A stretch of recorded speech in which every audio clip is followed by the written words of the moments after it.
Bonjour à tous. Nous allons parler de l'entretien assez long qui a eu lieu entre Donald Trump et Elon Musk en direct sur le réseau social X pour l'heure française dans la nuit du 12 au 13 août. Le dialogue que l'Union européenne aurait voulu interdire, bannir. Il y a eu une polémique incroyable avec une intervention quelques heures avant du commissaire européen Thierry Breton, vous le connaissez à la censure, euh, et des réponses de X, de Musk, etc. Ils en ont reparlé pendant l'entretien avec Trump, enfin, vous allez voir ça, puis ils ont parlé de beaucoup de sujets, effectivement très gênants pour l'oligarchie mondialiste, et effectivement notre combat pour la liberté d'expression contre les censeurs, et donc pour sortir de l'Union européenne, parce qu'on voit bien là le rôle catastrophique de cette mafia, de ce totalitarisme, de cette dictature qu'est l'Union européenne contre la liberté d'expression. Ce combat, il est central, il est crucial. Notre combat pour la liberté d'expression, il est crucial, il est central. Je vais vous parler de cet entretien, de tout ce qu'il contient, de cette polémique, de notre combat, de nos combats. Merci de partager cette vidéo si vous le voulez bien, partout sur vos réseaux sociaux. Également de vous abonner pour cela, ça va aider à cette chaîne YouTube en cliquant sur le petit bouton s'abonner en dessous. Pour vous, c'est un clic, c'est évidemment gratuit. Et hop, vous êtes abonné ou réabonné à la chaîne si YouTube vous avez un jour désabonné, à vous de vérifier. En tout cas, plus vous êtes abonné, plus les vidéos sont recommandées par YouTube automatiquement, plus elles touchent des gens qui nous découvrent. Et c'est comme ça que la résistance grandit chaque jour. Merci à vous par ce petit geste. Profitez-en pour appuyer sur la petite cloche à côté, comme ça vous êtes notifié automatiquement dès qu'il y a une nouvelle vidéo qui sort sur la chaîne. C'est quand même pratique pour vous également. Ce que je voulais vous dire, c'est que Arras, ça se remplit. On a dépassé les 1700 inscrits. C'est incroyable, on est à un mois de l'événement. Les assises de la souveraineté le 14 septembre à Arras, ouvert à tous, adhérents comme non-adhérents. Le lien d'inscription, c'est encore possible de s'inscrire, est sous la vidéo en description. Ceux qui ont connu le congrès en 2023, c'est qu'il y a plus de monde, beaucoup plus vite. Donc il faut vous inscrire, tardez pas, mais tardez vraiment pas, parce qu'à un moment, je vais devoir arriver un jour et vous dire c'est clôturé, parce qu'on ne peut pas pousser les murs. Voilà, mais pour l'instant, ça va encore. Allez-y. Parking gratuit sur place, 800 voitures, restauration sur place, programme extraordinaire, bloc souverainiste, ouverture des cahiers de projet pour vous, etc. Enfin, vous allez voir ça. Allez voir sur le site. N'hésitez pas à vous inscrire au plus vite possible et à nous rejoindre. Voilà, j'ai besoin de vous. Je crois qu'il y a un bel élan, il y a une belle dynamique dans le plus grand mouvement souverainiste et défense des libertés que j'ai l'honneur de présider, les Patriotes, avec cette carte orange d'adhérents ou de réadhérents. Si vous n'êtes plus à jour, pensez à réadhérer ou faire un don au mouvement pour nous aider à financer les assises et tout ce qu'on va faire. On fera bientôt aussi une manif nationale, on va se faire entendre, je vous reparlerai. Et puis le Tour de France avec les universités d'éducation populaire, ça commence début octobre en Moselle et je vais aller partout. Vous voir, on va creuser le sujet, mais enfin tout ça, ça coûte cher. Plus les affiches, les tracts de tous les jours, préparer les prochaines élections. On n'a pas un centime de l'État, pas un centime des banques, rien. Adhérer, réadhérer, faire un don, c'est facile. Pour le faire, c'est les deux premiers liens sous la vidéo en description dès maintenant. Ces liens sont en même temps en permanence sur notre site les-patriotes.fr. J'en reparle tout à l'heure. Bienvenue, bravo.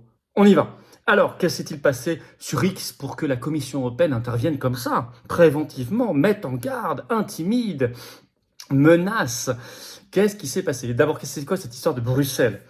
Tout est parti le 12 août au soir d'un tweet sur son compte X du commissaire européen à la censure, Thierry Breton. Vous voyez qui c'est?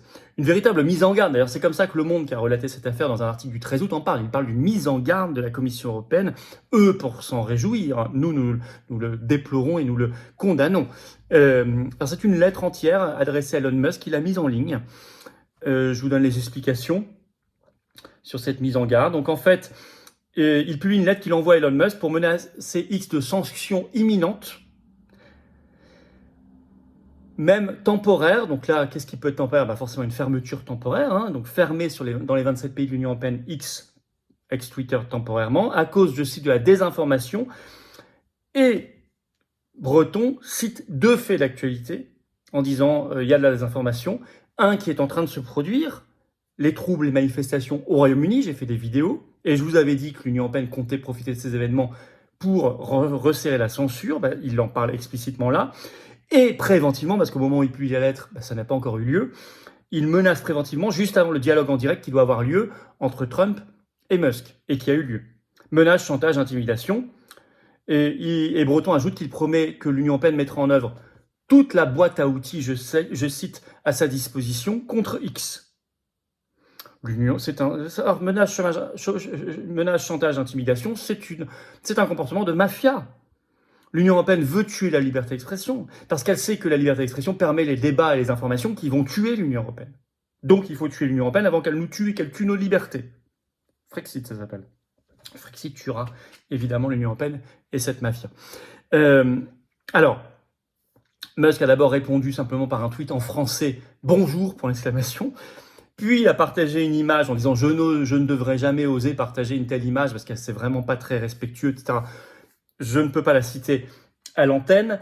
C'est très audacieux et très drôle, il faut le dire, contre Thierry Breton, mais c'est vraiment très irrespectueux, mais très, très, très amusant, en fait, très audacieux. Vous irez voir, c'est un mème. Et en tout cas, la PDG de X, donc Linda Yaccarino, a répondu, très intelligemment d'ailleurs, à X par un tweet, je cite, « Il s'agit d'une tentative sans précédent d'étendre une loi censée s'appliquer en Europe aux activités politiques aux États-Unis. L'Union européenne fait également preuve de condescendance envers les citoyens des pays de l'Union européenne en suggérant qu'ils sont incapables d'écouter une conversation et d'en tirer leurs propres conclusions. » Très juste. C'est par ailleurs très méprisant pour nous tous. Et vous allez voir, Trump et Musk vont reparler de cette affaire pendant le dialogue. Alors justement, qu'est-ce qui s'est passé? Donc c'est un space, pour ceux qui connaissent X, qui a commencé entre les deux. Il y avait en permanence entre 1 million et 1,2 million de personnes connectées en direct. À la fin, il y a eu déjà en direct 16,2 millions de personnes qui ont écouté. Et au moment où j'enregistre, il y avait déjà plus de 90 millions de personnes qui avaient écouté. Et Musk dit que ça va forcément largement dépasser les 200 millions quoi qu'il arrive. Donc c'est énorme, absolument énorme. Quoi qu'il arrive, il y a au moins déjà 3 fois la population française qui aura écouté ce dialogue. Ça dépasse toutes les audiences télévisées, vous le voyez. Alors d'abord, il y a eu un problème technique. Alors, la presse d'ailleurs a adoré parce qu'il y a eu un problème technique. En fait, c'est une attaque. Et Musk le dit à partir de la 18e minute, parce qu'il y a eu mettre de la musique en attendant, ça buguait, ça plantait. Au bout de la 18e minute, Musk prend la parole en disant « Nous sommes victimes d'une cyberattaque ». Une attaque de déni d'accès, pour ceux qui connaissent un petit peu. C'est qu'il y a plein de connexions un peu artificielles qui sont créées depuis le monde entier pour bloquer le système. Et quelqu'un lui a demandé sur X d'ailleurs si ça venait du Parti démocrate, il a répondu oui. Ensuite, ça a commencé sans encombre. Et ça a duré 2h10. Et ils ont commencé sur la tentative d'assassinat qui a eu lieu le 13 juillet dernier contre Trump. Et là, Trump déclare, je cite, là je vous ferai des citations, je cite Trump, pour les gens qui ne croient pas en Dieu, je pense que nous devons tous commencer à y réfléchir. Ce qu'il explique dans le détail comment il a été sauvé, c'est parce qu'il a présenté un graphe sur l'immigration illégale. Il dit, je le fais une fois sur 5. Il se tourne pour voir ce graphe. Et c'est le fait de tourner sa tête qui a fait que la balle est passée là au lieu de lui passer dans la tête. Donc c'est pour ça qu'il parle de Dieu. Donc voilà sur cette... Alors il ne parle pas que de ça sur la tentative d'assassinat, il parle de beaucoup de choses. Mais je voulais quand même vous signaler ce sujet-là. Alors sur la guerre, Trump réaffirme sa position de paix. Et ça, on sait que ça dérange le mondialisme. On comprend pourquoi l'Union européenne n'aime pas ce dialogue, puisque on sait qu'elle encourage la guerre. N'oubliez pas qu'elle a fait tous ses reproches à Viktor Orban, parlant d'incitation à la paix. Donc, là, Trump commence en disant « La plus grande menace, je cite, n'est pas le réchauffement climatique, la plus grande menace, c'est le réchauffement nucléaire. » Et tout ce qui se passe, Ukraine-Russie, Moyen-Orient, etc. Il réaffirme sa volonté de paix. Je vous cite une petite citation qui le montre sur tous les conflits en cours. Tout d'abord, l'attaque israélienne n'aurait jamais eu lieu, dit s'il avait été au pouvoir. L'attaque israélienne n'aurait jamais eu lieu, la Russie n'aurait jamais attaqué l'Ukraine, nous n'aurions pas d'inflation, nous n'aurions pas eu le gâchis de l'Afghanistan. Si vous enlevez quelques-uns de ces événements, vous auriez évidemment un monde totalement différent, beaucoup plus en paix. Il attaque aussi l'OTAN, en disant que Kamala Harris elle est fan de l'OTAN, et lui il dit l'OTAN, ça coûte beaucoup trop cher. Alors, il utilise un argument qui parle beaucoup au peuple américain, même au-delà des grands arguments géopolitiques. Ça parle au porte-monnaie des Américains. Et probablement politiquement pour l'élection de novembre, il a raison. Parce que les Américains se disent, d'abord, la première raison pour laquelle on veut arrêter l'OTAN, c'est que ça nous coûte trop cher. Alors, sur Kamala Harris et le retrait de Joe Biden, d'abord, il parle de coup d'État. Le mot est employé. Le départ de Joe Biden, il le dit 2 fois. Je cite, c'est un coup d'État. Un coup d'État. Il ne voulait pas partir. Sur Kamala Harris, qu'il a remplacé comme candidate démocrate. Trump déclare « Nous n'avons pas de président en ce moment ». Et Kamala Harris est encore pire. Elle a détruit San Francisco, dit-il. Elle détruit la Californie et elle détruira les États-Unis si demain elle est élue. Quant à son colistier qui serait vice-président, donc Tim Walz, il déclare « Il a approuvé de mettre des tampons dans les toilettes des garçons, c'est tout ce que j'ai entendu sur lui ». Peut-être aussi 2-3 autres choses qui circulent, mais il faudrait qu'on attende des faits pour en parler. Il faut que ce soit sûr et certain. En tout cas, ça c'est sûr, effectivement, parce que c'est un wokiste. Alors, il se déguise aujourd'hui en candidat de la ruralité américaine, ça, non. C'est en réalité un wokiste, et cette histoire est vraie.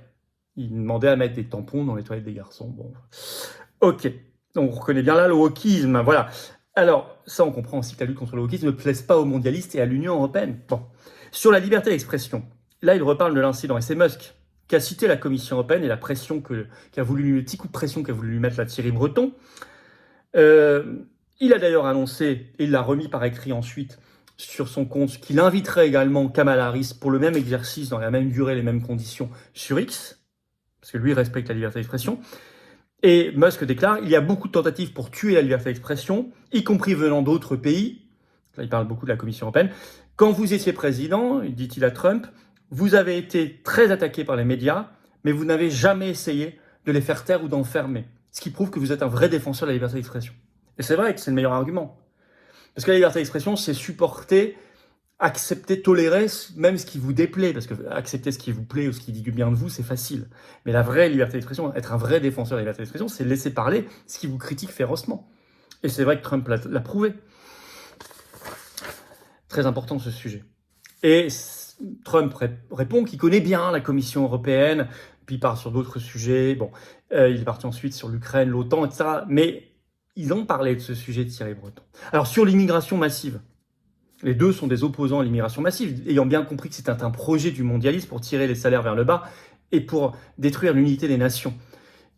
Trump déclare, si Kamala Harris est élue, il y a un projet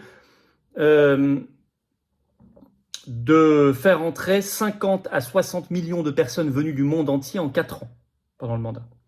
C'est à peu près les chiffres qui sont souvent avancés aussi, je vous le rappelle, par l'Union européenne, ce qui prouve qu'on est sur les mêmes 50 millions, ça. On est sous les mêmes influences mondialistes. Alors Musk a fait ce trait d'humour en parlant d'apocalypse zombie, alors c'est très repris par les médias aujourd'hui qui disent ils ont comparé les immigrés à des zombies. Non, il a fait référence à une image très véhiculée par les séries américaines ou le cinéma américain, les apocalypses zombies, World War Z, toutes ces choses-là, ou les séries américaines bien sûr, Walking Dead, tout ça. Bon, mais voilà, alors, vous voyez, comme j'entendais ce matin sur France Info, là, ce 13 août, un journaliste français donc dire Trump a énormément insisté sur la déportation des étrangers, s'il est élu, il va en déporter, il a répété ce mot. Sauf qu'aux États-Unis, en américain, deportation, c'est le renvoi des clandestins. C'est l'expulsion, la reconduite à la frontière. C'est le terme. Ça n'a pas du tout le même sens qu'en France, déportation, qui est très connotée, historiquement, très chargée. Et soit le journaliste est très mauvais, il le sait pas, soit très probablement, puisqu'en plus il insistait, il le fait évidemment exprès, c'est tout simplement une fausse traduction volontairement. Vous voyez comment... Voilà, mais je vais revenir sur le traitement médiatique, qui prouve bien qui est l'ennemi de l'État profond quand même, quand on voit ce traitement médiatique. Alors, sur l'inflation, Trump, très intéressant, il a dit qu'elle venait beaucoup de tout l'argent déversé pendant le Covid. En précisant d'ailleurs qu'il y avait eu énormément de morts du Covid sous Joe Biden. En plus, politique inefficace et qui a coûté très cher. On a eu la même chose en France. Faire les confinements, rembourser, payer les couvre-feux, les fermetures, les machins, ça nous a coûté en France 300, 350, 400 milliards de dettes en plus. Aux États-Unis, pareil, sur des proportions encore plus élevées.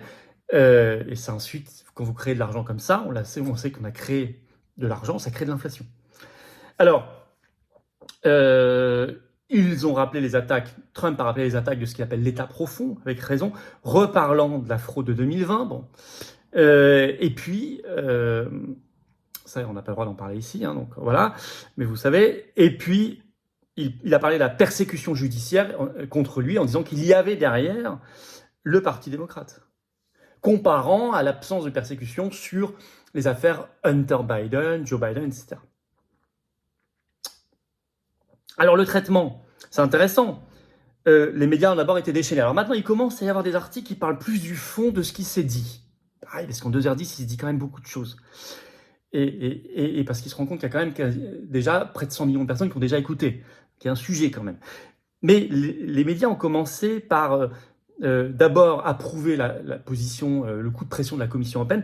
Et puis ensuite, vous avez par exemple RFI le 13 août qui sort un article ce matin Je cite, la discussion a souvent flirté avec les théories complotistes largement véhiculées par les partisans de Donald Trump. Je n'ai pas très bien compris où est-ce qu'il y avait des positions complotistes. Moi, j'ai écouté les deux indices, je n'ai pas vu. Bon, Le Monde. Alors, Le Monde, très intéressant. Article du 13 août, vous allez voir sur cette discussion, très vénéneux, hein, très anti-Trump et anti-Musk, en précisant la conversation entre Elon Musk et Donald Trump. C'est le titre de l'article. Commence par un fiasco. Comme si ça résumait tout. Il y a eu des problèmes au début, l'attaque dont je vous ai parlé au début, là, de déni d'accès, etc. C'est pas non plus l'élément central, mais eux, ils en font l'élément central de la du sujet. Et en fait, il y a eu deux versions de l'article. Une version publiée à heure française à 3h43, la première, quand l'article est mis en ligne. Dedans, le journaliste du Monde, je l'ai vu. J'ai pas fait la copie d'écran, mais peut-être que vous, si vous êtes plus vieux que moi en informatique, vous retrouverez l'ancienne version de l'article et vous retrouverez ce que je vous dis. Si vous êtes capable de le faire, vous me le mettez en commentaire. Les médias, je cite de mémoire donc, le journaliste du Monde écrit que les médias, les chaînes comme CNN, ABC, etc., n'avaient pas prévu de traiter le sujet, mais elles en ont parlé à partir du moment où elles ont vu le problème technique. Et dans la version remise en ligne à 7h46 de l'article, ce paragraphe a disparu. Il crachait tellement le morceau en disant les médias n'ont pas prévu d'en parler, ils n'en parlent qu'à partir du moment où il y a un problème technique. Et comme c'était très visible, ils ont retiré dans la deuxième version de l'article du Monde, 7h46. Bon, enfin, j'imagine qu'on peut retrouver la première version. J'aurais dû faire une copie d'écran, j'ai failli la faire, j'ai pas fait. Alors, mais CNN, vous voyez, par exemple, CNN a fait un grand papier ce 13 août, le titre « Fact-check : Trump a fait au moins 20 fausses déclarations lors de sa conversation avec Elon Musk », un papier très long. Ça, c'est très pris, oui, mais il prouve qu'il tape là où il faut. Ensuite, je vous ai dit, j'ai vu quand même des articles qui commençaient à sortir, aussi bien presse américaine que française, en parlant du fond.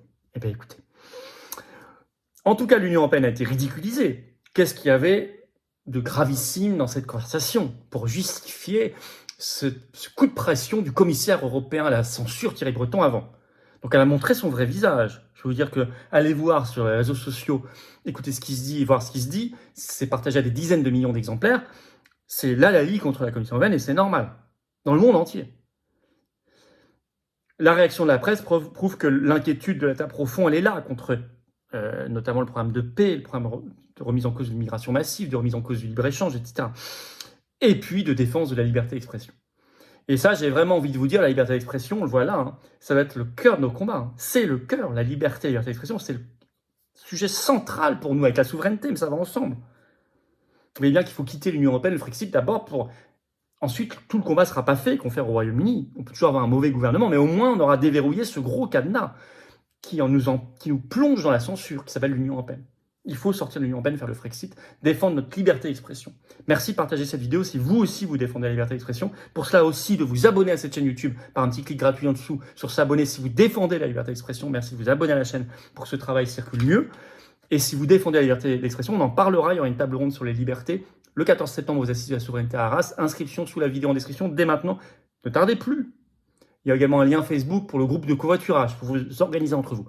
Et si vous défendez la liberté d'expression, il faut adhérer dès maintenant aux Patriotes, ou réadhérer si votre adhésion n'est plus à jour, ou nous aider à faire nos actions en faisant un don au mouvement. Tout ça, c'est défiscalisé aux 2/3 pour vous. Vous baissez vos impôts en adhérant, réadhérant ou faisant un don au mouvement. Vous mettez 100 €, vous enlevez 67 € d'impôts. Vous mettez 1000 €, vous enlevez 667 € d'impôts. Vous mettez 10 €, vous enlevez 6,67 €, etc. Profitez-en plutôt de donner ça à Macron, à ce gouvernement, au fisc, etc., à l'Union européenne, à l'OTAN, à Zelensky, je ne sais quoi.